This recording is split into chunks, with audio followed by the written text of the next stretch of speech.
So it took me a while to put this presentation together.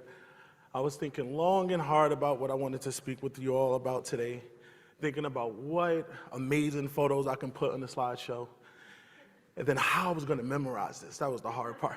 So shout out to my colleagues because I didn't memorize it. Y'all gonna get these cards. So I have one photo. I think I do. Awesome. And if you've been on the Zoom call with me, you know what this is. So I originally proposed a conversation about the tensions of being an abolitionist and a social worker and wanting to speak to you all about my journey.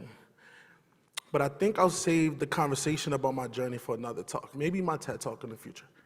And I'll fast forward to the tensions that I grapple with every day as someone who is so in love with this profession that I married a social worker. But in all seriousness, don't tell my wife. I've dedicated every degree that I have to this profession, over 10 years of my education.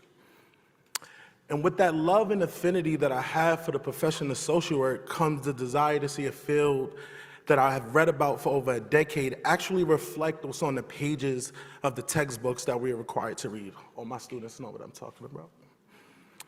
Because if we truly digest what our code of ethics state and compare it to how many of us are forced to practice, it's not hard to see why so many of us believe that some of us are just blowing smoke, and why some people feel that social workers at times can be nothing but performative.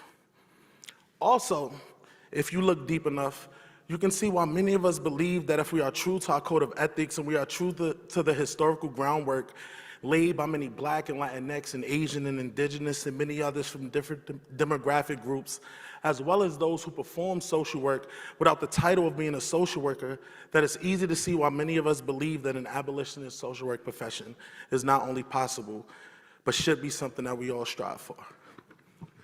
And before I continue, I want to say that there's absolutely nothing wrong with critiquing the profession, because many of us embarked on this journey because we noticed a world where so many people are suffering for one reason or another and wanted to play a role in helping people through whatever it is that they may be struggling with at the time. That doesn't mean that we are beyond reproach and that we are so morally just that we can't take a second to take a deep look in the mirror and see that we may be a part of the problem. We have to move beyond trying to do the quick fixes and just slapping Band-Aids on open wounds. We can't DEI our way into being an anti-racist profession. And we can't just give land acknowledgments and claim that we truly care about decolonization. We can't just be about the statements, but we need actions to back up our intent. So when we consider an abolitionist social work profession, there are many obvious tensions and contradictions to think about. At its core, abolition is anti-carceral and built on solidarity and liberation for all people, including the most marginalized. However, social workers and the profession itself has been deeply entrenched in the very systems that abolitionist social workers are fighting to dismantle. Social work has a long history of reinforcing domination and separation, including racially divided settlement houses that some of those who are founders of the profession created. The rise of social work's professionalization has brought an increased perception of its legitimacy, and in some cases actually increased legitimacy. But its quest to become a serious profession has meant fully buying into capitalism and neoliberal ideologies and often taking apolitical stances, limiting any force that we may have at actually challenging and transforming the structural conditions at the root of supremacy, inequality, and human suffering. There are very few spaces that professional social work is immune to these results. So when the word abolition is mentioned, many social workers in academic spaces, it makes many of you cringe and some of you shake. No matter what comes next, so many of you are against it regardless of the rationale.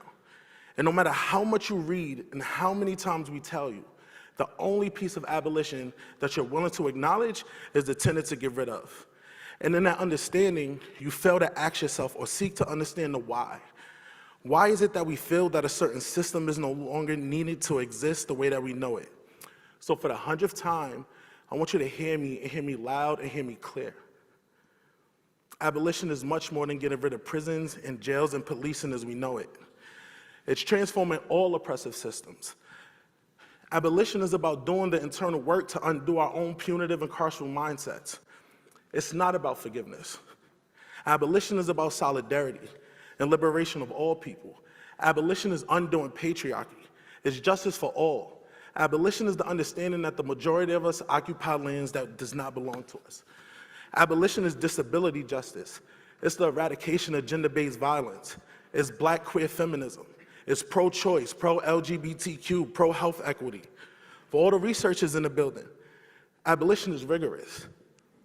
And I know that it's rigorous because those who train me and the work that I do and my colleagues do damn sure is rigorous. Abolition is critical thought. As one of my former Inside students would say, abolition is Afro-centered futurism. And it's building a life of affirming horizons. And amongst many things, but probably most important from my point of view, abolition is love. It's the understanding that everyone deserves the right to access all things needed to live a prosperous life. And it's understanding that some things, no matter how hard we want to try and make it better, just no longer serves a purpose that is conducive to the well-being of society. It's not throwing away or shunning our own. It's not about separatism. This isn't a pick-me conversation, and it's not us against them or me against you. Abolition is unity and a collective understanding that we all play different roles in the fight for justice and liberation, but whether you believe it or not, we want the same end goal. But to achieve this goal, we can no longer continue to use the same tools that yield the same results. In other words, reform is not always the answer. I long for the day that we get rid of our affinity for reform, because to reform something means that we believe there's something worth saving, that there's some minor or major tweaks that can fix something. The issue is, what happens when we just continue to advocate to reform a system or systems that have been failing for decades and even centuries? Or what happens when we try to reform a system that has been failing since its inception? Or what if we got it wrong? What happens when we try to reform something that isn't failing, but is functioning in the way that it's ultimately intended to? No matter how hard you try, you can't reform systems that are racist and sexist, homophobic, you name it. The scholarship that many of you produce shows just how entrenched these systems are in supremacist ideology. So much of our scholarship that is supposed to focus on inequality and yield results that help us to develop implications grounded in social justice continues to focus on questions that ask what or how something happens. We focus too much on comparison groups, where we want to know the difference based on race or gender or geographic location or neighborhood structure. But the problem with comparisons is, as people, everything that makes us who we are, our race, our gender, our sexual orientation, political affiliation, our lineage, it all makes us inherently different from one another.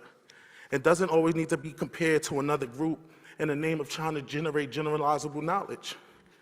We become so invested in questions that ask us to compare groups of people without taking into consideration the inherent differences of our everyday lives, aka the lives that we live that make it very difficult to lump us into groups when even though we have similar traits, we have vastly different experiences. Why is it that we ask what and how, and we rarely ask why? Why do we judge people in situations and events based on outcomes and not the genesis on why that outcome even came to be? If someone committed what society would deem a crime, we don't care about the why. We don't care about the circumstances that can lead a 14-year-old kid to pick up a gun and shoot someone who looks like him. When we snatch a child from a mother, we don't ask why was the mother unable to provide what society decides is the proper love and care for her child. Because if we did ask why, we would understand that among other things, we are punishing people for being poor. And we are punishing people for being victims of generations of trauma. And we are punishing people for not being born white. Angela Davis reminded us in 2022, during a conversation organized by Upend, that social work has a radical history. And here we are, 50 to 75 years later, and we see social work has been infected with the carceral logic that prevents people who are social workers from doing the work that needs to be done in order to change society. We should take that message, and we need to rethink not just the way that we are researching, but the questions that we ask, the way that we educate our students who are the social workers of the future, break down the gatekeeping that can be academia, where those of us with an abolitionist agenda feel as if we don't have a space of belonging, and feel as if we don't need to fear the possibility of us not getting a job or losing our job because of our stance. And more importantly, we have to change the way that we treat each other. We must call one another in, because if the ultimate goal isn't to achieve social justice for all, again, the most marginalized people, what are you in the game for? Thank